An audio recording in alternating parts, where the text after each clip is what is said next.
기독교 신앙을 다른 말로 하면 용서의 종교라고 할 수 있습니다. 우리가 말하는 복음의 핵심 내용은 하나님이 우리를 용서하셨다는 것입니다. 하나님의 용서가 있기에 우리는 구원의 은혜를 누리게 되는 것입니다. 예수님께서 이 땅에 오신 것도, 그분이 십자가를 친 것도 모두 우리를 용서하기 위한 것입니다. 그런데 정작 하나님께 용서받은 우리는 스스로 자신을 용서하는 것에는 서툴다는 것입니다. 아니, 자신을 용서하지를 못합니다. 많은 그리스도인이 오히려 자신을 정죄하고 죄책감 속에 살아가는 아이러니가 우리 가운데 매우 흔하다는 것입니다. 왜 그렇습니까? 먼저는 하나님의 용서를 있는 그대로 받아들이지를 못하는 겁니다. 하나님의 용서는 위대합니다. 너무나도 크고 완전한 용서입니다.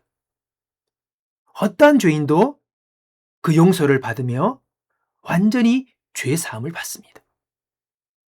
근데 많은 신자가 자신의 허물과 죄가 너무나도 크고 소망 없어 보이기에 자신은 그 용서의 은혜를 정작 누리지 못한다는 겁니다. 우리가 알 것은 내 죄가 얼마나 크든 하나님께서는 그것을 충분히 덮고도 남는다는 것입니다. 오늘 내 죄가 너무나도 크게 보인다면 우리는 아직 하나님의 아들 예수 그리스도의 흘리신 보혈의 가치를 아직도 모르는 거예요. 하나님의 그 용서가 얼마나 완벽하고 절대적인 것을 내가 아직 믿지 못한다는 겁니다. 사도 바울도 죄인 중에 계신 자신을 용서하기 위하여 예수님께서 오셨다고 오늘 읽은 본문 가운데서 그는 찬양하고 있습니다. 예수님을 알기 전, 믿기 전 그는 그리스도인들을 박해하고 잡아 죽이는 것에 앞장을 섰던 그런 일들을 했던 사람입니다. 근데 그가 용서받았지요. 그리고는 그 용서받은 그 은혜를 찬양하고 있다는 겁니다. 하나님의 용서는 완벽하고 그 어떤 죄도 다 덮는 놀라운 용서인 것을 여러분 믿음으로 받아들이길 바랍니다. 둘째는 우리는 스스로 신앙의 기준을 너무 높게 설정하고 산다는 거예요.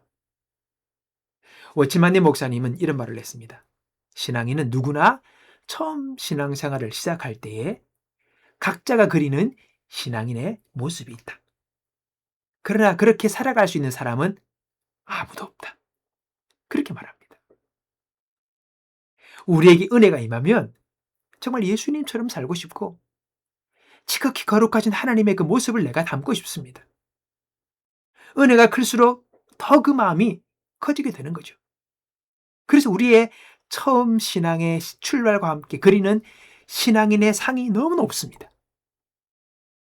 근데 우리는 그렇게 살아갈 수 없다는 것을 그 이후부터 우리는 보게 되는 겁니다. 그리고 알게 됩니다. 시편 기자는 하나님이 우리의 체질을 아신다 그래요. 우리 체질이 어떻습니까? 진토라는 것, 먼지라는 걸 알고 계신대요.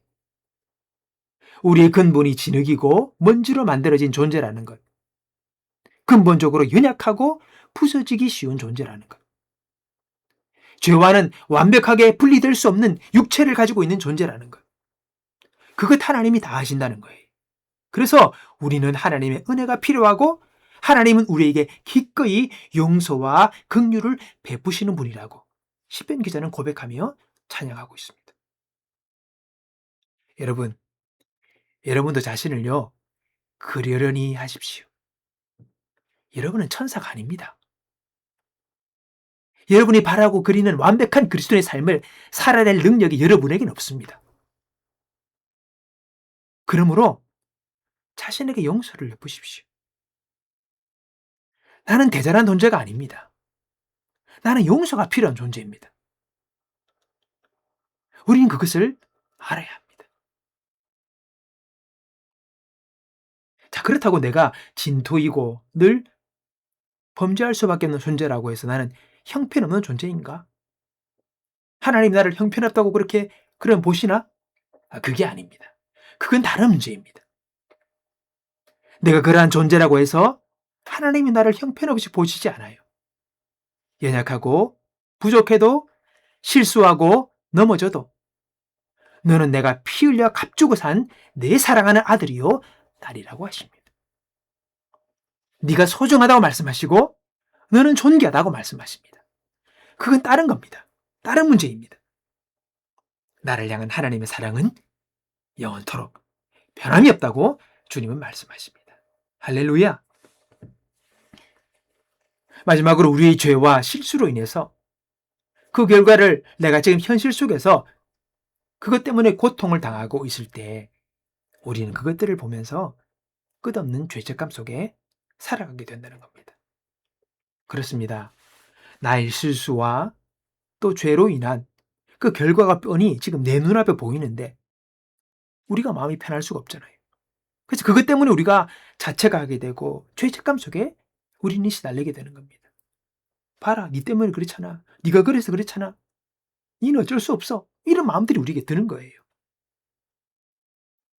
그리고 스스로를 자책하게 되죠. 그래서 우리가 스스로 용서하는 게 힘든 거예요. 오늘 그 고통이 내 앞에 뻔히 있기 때문에. 근데 여러분, 그것은 바른 자세가 아닙니다. 또 이 자세가 하나님이 기뻐하실 자세도 아닙니다. 내가 자책한다고, 내가 죄책감 속에 살아간다고 하나님이 기뻐하시겠습니까? 아니에요. 내가 그렇게 살아간다고 하나님께 영광이 됩니까? 아니잖아요. 우리가 자책감 속에, 죄책 속에 살아가는 동안에는요, 우리 속에서 하나님의 능력이 역사하지를 못합니다. 정죄감 가운데 가득 묶여있는 이 마음이 어떻게 그 능력 아래 살아갈 수 있습니까? 여러분, 우리가 그의 능력과 은혜를 받아 누리고 주의 역사하심이 내 안에서 충만히 흘러나오기 위해서는요, 하나님의 용서를 받아들이는 거예요. 먼저. 그리고 우리가 하나님과 화평을 누리게 될 때에, 하나님 앞에서 내가 어떤 꺼리감이 없을 때에 우리는 그 하나님과의 화평 속에서 넘치는 은혜를 경험하게 되는 것입니다. 여러분, 스스로를 용서하셔야 합니다. 그만 괴롭히십시오. 그만 정죄하십시오. 하나님도 용서하셨는데 왜 스스로가 자신을 용서하지 못합니까?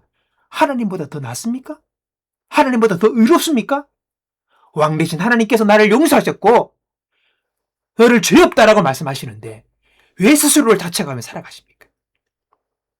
우리는 연약한 존재입니다. 실수할 수밖에 없고 넘어질 수밖에 없고 범죄할 수밖에 없는 육체를 입고 있는 한계가 있는 존재입니다.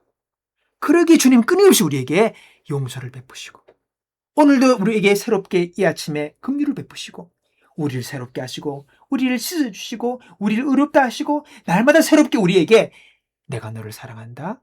내가 너를 용서했다. 내 아들 예수의 피값으로 내가 너를 자유케 했다. 그것 기억해라고 주님께서는 계속해서 우리에게 말씀하고 계시는 것입니다.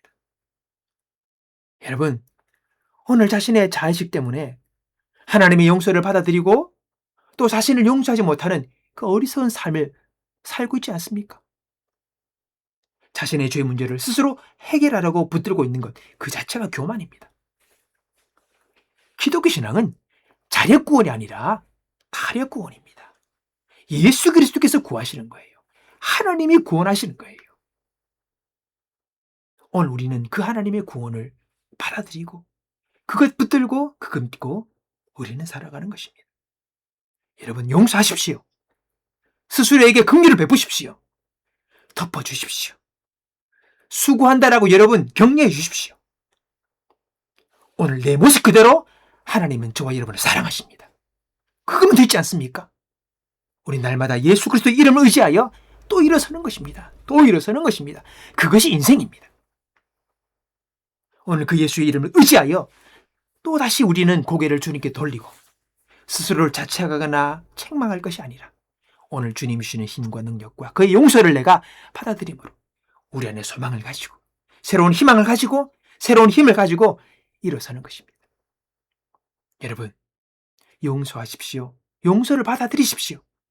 하나님의 그 용서하심과 구원을 내가 인정하고 받아들이는 것, 그것이 겸손입니다.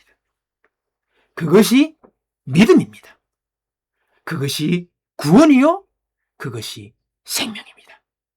이것 기억하십시오. 이것 믿으십시오. 이것 붙드십시오. 그렇게 살아가는 저와 여러분 되시기를 주님의 이름으로 축복합니다.